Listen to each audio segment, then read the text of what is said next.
So, we have been discussing two-dimensional separation experiments in NMR, and in the last class we talked about 2D heteronuclear separation experiments where the chemical shifts and the coupling constants were separated along the 2 dimensions of the 2D experiment. So, we are going to extend this discussion to homonuclear experiments, homonuclear 2D J-resolved experiments. So, this is generally represented as J-res NMR or 2D J-resolved NMR. So, the difference here will be because of the homonuclear coupling constants that will be present. In the heteronuclear experiments which we discussed earlier, C13 was the heteronucleus and proton was the other nucleus. We are talking about the coupling constants between carbon and proton, and we did not talk about the homonuclear carbon-carbon couplings because we are working at natural abundance, and therefore the chances of carbon-carbon coupling occurring is very small. But in homonuclear proton experiments there is always be proton-proton couplings. So, therefore, homonuclear 2D J-resolved experiments with protons actually leads to some additional complications, and we are going to discuss that today. So, the pulse sequence is very similar to the previous ones, except that of course we only have one channel here. So, we have the proton channel. So, the experimental sequence is like the spin echo sequence as before. It starts with a 90° X pulse followed by the T1/2 period and then a 180 X pulse followed by another T1/2 period. These two together constitute the evolution period. The 180 pulse is put in the middle of the evolution period, and then the detection happens during the T2 period here. So, this is the detection period.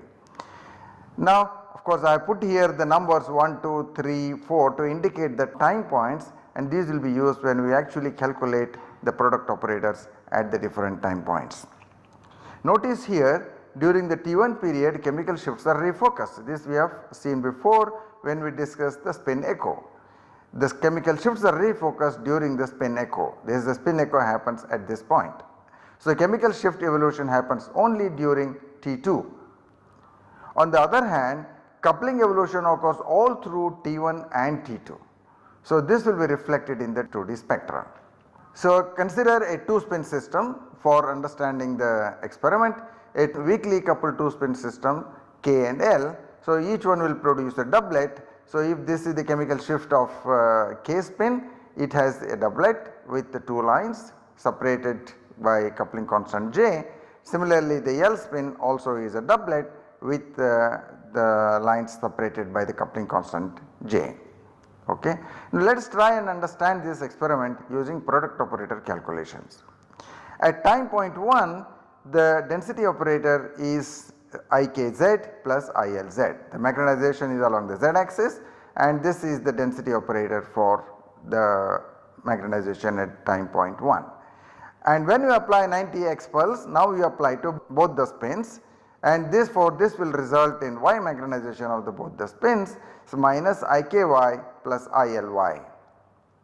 Now, this rho 2 evolves under the coupling for the period T1 plus T2.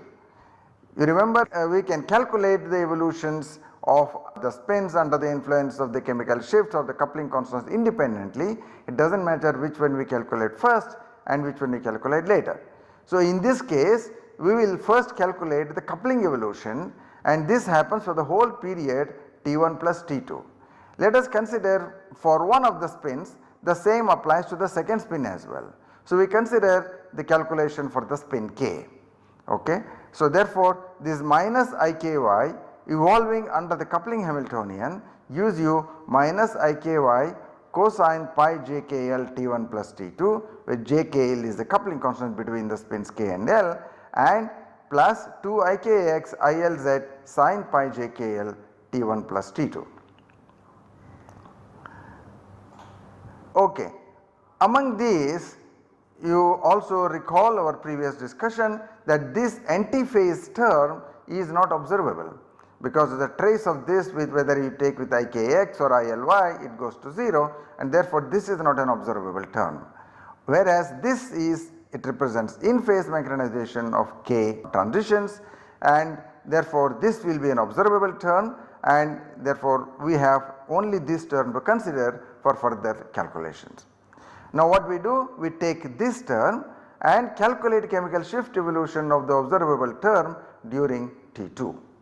So this gives me cosine pi j k L T1 plus T2 I k y evolves under the chemical shift, as this you keep it out, cosine pi j k L T1 plus T2, and inside the bracket you evolve chemical shift I k y cosine omega k T2 minus I k x sine omega k T2. Okay. Now let us assume that we detect the Y magnetization which is without loss of any generality. This we can do this to understand the experiment and the principles behind it. Therefore the signal here will be minus cosine pi j k L T1 plus T2 cosine omega k T2. Of course notice here this sign appears because we applied a x pulse, but it could be considered without this minus sign as well. If you applied an IT minus x in the beginning, then you would have only the IKY term. So then therefore this minus sign is of not much consequence for the understanding of the experiment just now. Okay. So therefore the signal that we will detect will be just this cosine omega k T2 cosine pi j k L T1 plus T2. Notice here that the coupling constant evolution modulates the detected signal, and it has both the T1 and the T2 dependence. Okay. Therefore this is a very interesting situation. What is the consequence of this? We will see. So now let us expand this cosine pi j k L T1 plus T2 cosine omega k T2, and this is minus cosine pi j k L T1 cosine pi j k L T2 minus sin pi j k L T1 sin pi j k L T2, that comes from the expansion of this term, and cosine omega k T2. So we see here that along the T2 axis there are both chemical shifts and coupling constants. You see the chemical shift is here and the coupling constant is here, right. Whereas along the T1 axis there is only coupling, and similar calculations are valid for the L spin also. So we considered here for the K spin, and the same kind of terms will appear for the L spin, except that here you will have omega L instead of omega K. Now let us look at this in somewhat greater detail. What sort of a spectrum it will produce? Now to understand this, let us try and expand the term which I wrote in more explicit detail. Let us now calculate explicitly the appearance of the 2DJ resolved spectrum by expanding this the density operator what we got in explicit terms. Okay, we can assume without loss of generality that the chemical shift of the K spin is 0. Okay, so in which case the density operator what I have is cosine pi, the signal what I have is cosine pi j T1 plus T2, and I am not writing the JKL here because it is implicit that it is between the two spins K and L. So this if I were to expand, this gives me cosine pi j T1 into cosine pi j T2 minus sine pi j T1 into sine pi j T2. Okay. Now so this is equal to 1 by 4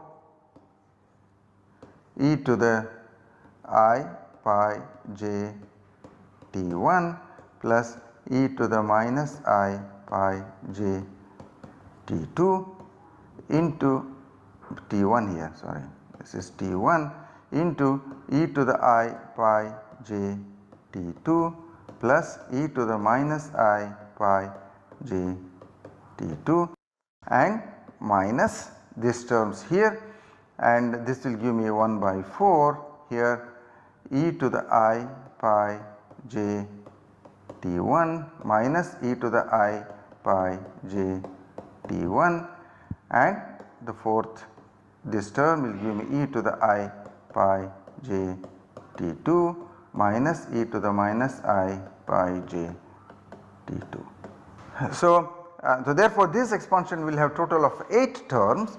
Let us write these 8 terms explicitly, and e to the I pi j T2 into e to the I pi j T1.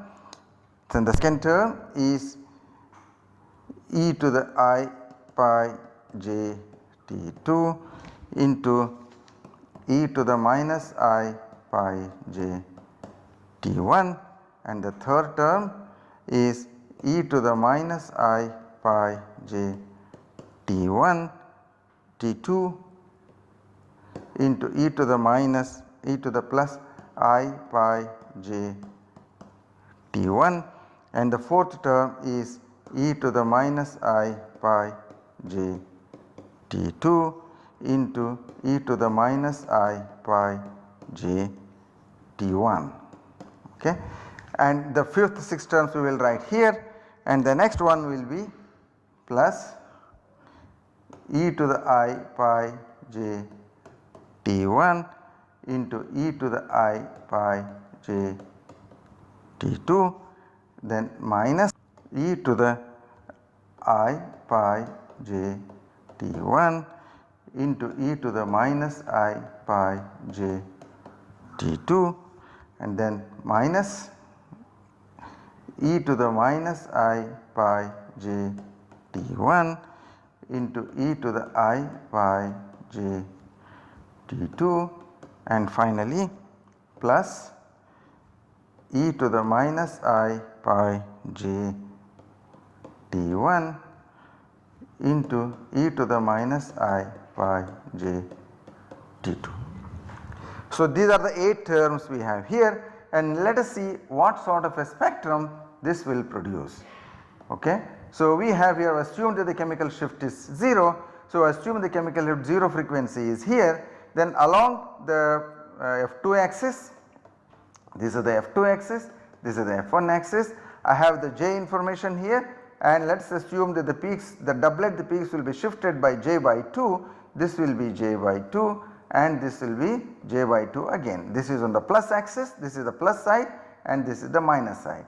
So, the 0 frequency, if it is here 0, and on this axis I will have the plus J, and on this side I will have the minus J. So, because they will be shifted from the center, one side we take it as a positive frequency, other side will be the negative frequency. We take this side as plus, and let us say we take this side as minus here. And then I have the 0 line at this point, okay. And now let us see what each term gives me. The first term gives me along the T2 axis plus J by 2, that is at this point, and it will produce a peak at plus J by 2 on F1 axis. So, it will produce me a peak here. The second term will produce me at the same point, but on the minus J by 2 here, and that will produce a peak here. The third term will produce at minus J by 2 and at plus J by 2 on the T1 axis, and that will be a peak here. And the fourth term will be at minus J by 2 along F2, minus J by 2 along F1, and that will be a peak here. Now, the fifth term is plus J by 2 along the T1 and plus J by 2 along this. So, this will be at the same place here. So, I will add here to that. So, there is the fifth term produces an addition at this point, and the sixth term will be e to the minus I pi j T1 into e to the minus I pi j T2. This will be minus J by 2 along this axis and plus J by 2 along this. So, that will be here. So, this will be a minus here because this will be subtraction here. And the seventh term, this will be minus J by 2 along the F1, and that is here, and plus J by 2 along the F2, and that will be here, and this is again a minus sign. So, that will be, this will subtract here. And the last term is minus J by 2 along the F2 and minus J by 2 along the F1, and that will be here, this will add. So, therefore, this will be plus. So, now what happens? Therefore, these two will cancel and these two will co-add. Therefore, in the end you will see that in the spectrum these peaks are not present and you will only have peaks here. Now, these peaks are, if you want to look at it in this manner, they are actually tilted with respect to this by an angle which is 45 degrees, because this is J by 2 and this is also J by 2. So, therefore, this is an isosceles triangle. So, this angle is 45 degrees. So, this is the way this spectrum will appear, and see in the explicitly in the schematically I have shown this in the next slide. Okay. So, this is how the schematically the spectrum will appear, and we have actually calculated why this comes in this manner. We have shown it for the K spin assuming the K chemical shift is 0, but that does not matter, that was only for convenience, but no matter what the chemical shift is, the same thing will be valid, and therefore you will have here this tilted pattern here, and we will have for both the spins we have the two lines which are now shifted along the F1 axis at this particular angle. Now, so the detected signal has both cosine and sine modulations as we saw before. Along both the T1 and T2 axis, the cosine modulation results in an absorptive line shape and the sine modulation results in dispersive line shape after Fourier transformation.